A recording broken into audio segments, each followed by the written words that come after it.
ரெஸ்டாரண்ட்ஸில் கிடைக்கிற அதே டேஸ்ட்டோடையும் அதே டெக்ஸ்டரோடையும் ரொம்ப டேஸ்டியான ஒரு சிக்கன் கிரேவி ரொம்ப ஈஸியாக எப்படி பண்ணலான்னு பார்க்கலாம். ஃபர்ஸ்ட் டைமாக பண்ணுறதா இருந்தால் கூட இதே மெத்தட் ஃபாலோ பண்ணி பாருங்கள், ஃபர்ஸ்ட் கிளாஸாக வரும். இப்போ நல்ல ஒரு கெட்டியான பேன் எடுத்துக்கோங்க.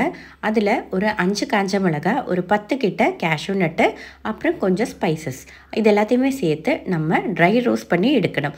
இப்போது இது ஆறுனதுக்கு அப்புறமேட்டு நம்ம இதை மிக்ஸி ஜாரில் சேர்த்து இதை நம்ம அரைச்சி எடுத்துக்கலாம். அது கூட சேர்த்து ஒரு நல்ல பழுத்த 2 தக்காளி பழமாக பார்த்து சேர்த்துக்கோங்க. இப்போ இது எல்லாத்தையுமே நல்லா பேஸ்ட் ஆக்கி எடுத்துக்கலாம். இந்த அளவுக்கு நல்ல மைய அரைச்சி எடுத்துக்கோங்க.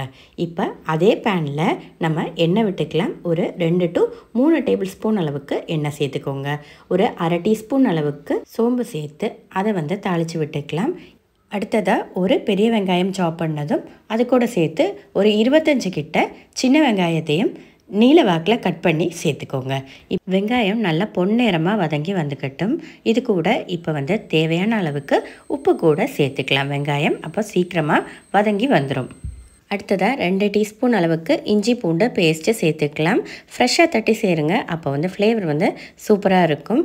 அடுத்ததாக இது கோல்டன் ப்ரௌன் ஆகி வர நேரத்தில் நம்ம அரை டீஸ்பூன் அளவுக்கு மஞ்சள் தூள், 2 டீஸ்பூன் அளவுக்கு மல்லித்தூள் சேர்த்துக்கலாம். அதே மாதிரி 1 டீஸ்பூன் அளவுக்கு மட்டும் மிளகாத்தூள் சேர்த்துக்கலாம். ஏன்னா முன்னாடியே நம்ம 5 காஞ்ச மிளகாவை அரைச்சி வச்சுருக்கோம். அதனால் பார்த்து பேலன்ஸ் பண்ணி சேர்த்துக்கோங்க, இல்லாட்டி காரம் கொஞ்சம் அதிகமாகிடும். இப்போ இது எல்லாத்தையுமே அந்த பச்சை ஸ்மெல் போகிறது வரை நல்லா வதக்கி விட்டுக்கலாம். ஃப்ளேமை லோ ஃப்ளேமில் வச்சுட்டு மசாலா சேர்த்துக்கோங்க, இல்லாட்டி சீக்கிரமாக அடி பிடிச்சிடும். அடுத்ததாக இப்போ நம்ம க்ளீன் பண்ணி வச்சுருக்கிற அரை கிலோ சிக்கனை இதில் போட்டு நம்ம இந்த மசாலா கூட சேர்த்து ஃப்ரை பண்ணி எடுக்க போகிறோம்.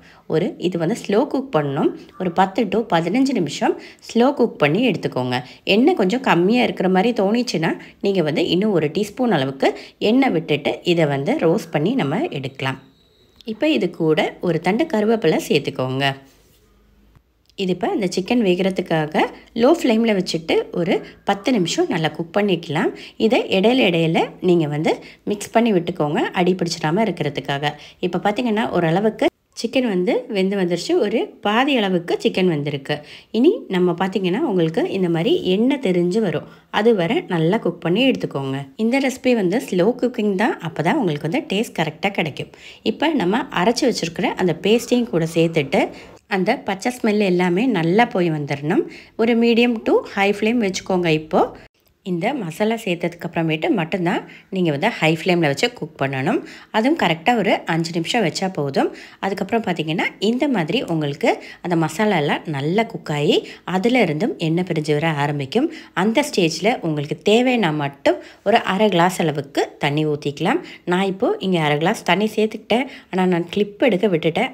ஸோ நம்மளுக்கு தேவையான மட்டும் அரை கிளாஸ் அளவுக்கு தண்ணி சேர்த்துக்கலாம். இப்போது தண்ணி சேர்த்து நல்லா கொதித்து வந்துக்கட்டும். இப்போது நல்லா ஒரு தடவை மிக்ஸ் பண்ணி விட்டுட்டு அதே மாதிரி மூடி வச்சு இன்னும் ஒரு 15 நிமிஷத்துக்கு ஸ்லோ குக் பண்ணிக்கலாம்.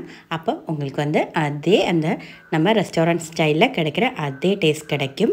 பார்த்திங்கனாவே தெரியும் உங்களுக்கு நல்ல எண்ணெய் தெரிஞ்சு வந்துருச்சு. இப்போ இதில் கடைசியாக நம்ம கஸ்தூரி மேத்தி சேர்த்துக்கலாம். கையில் வச்சு லைட்டாக நசுக்கிட்டு சேர்த்துக்கோங்க, அப்போ ஃப்ளேவர் கரெக்டாக இறங்கும். அடுத்ததாக ஒரு 1/4 டீஸ்பூன் அளவுக்கு மட்டுமே கரம் மசாலா சேர்த்துக்கோங்க.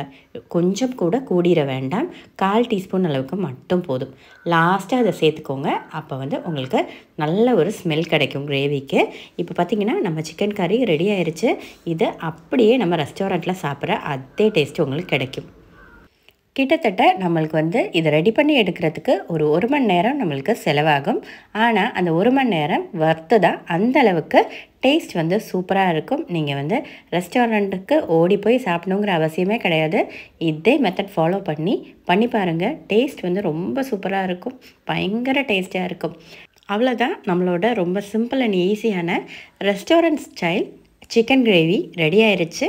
நான் சொன்னேன் இந்த மெத்தட் எல்லாமே ஃபாலோ பண்ணி பாருங்கள். உங்களுக்கு ஒரு ஃபர்ஸ்ட் கிளாஸான ரெஸ்டாரண்ட் ஸ்டைல் சிக்கன் கிரேவி ரொம்ப ஈஸியாக சிம்பிளாக வீட்லேயே ரெடி பண்ணிடலாம். தேங்க்ஸ் ஃபார் வாட்சிங். ப்ரீதூஸ் மெனு. ஹெல்த்தியாக சாப்பிடுங்க, சந்தோஷமாக இருங்க. பாய்.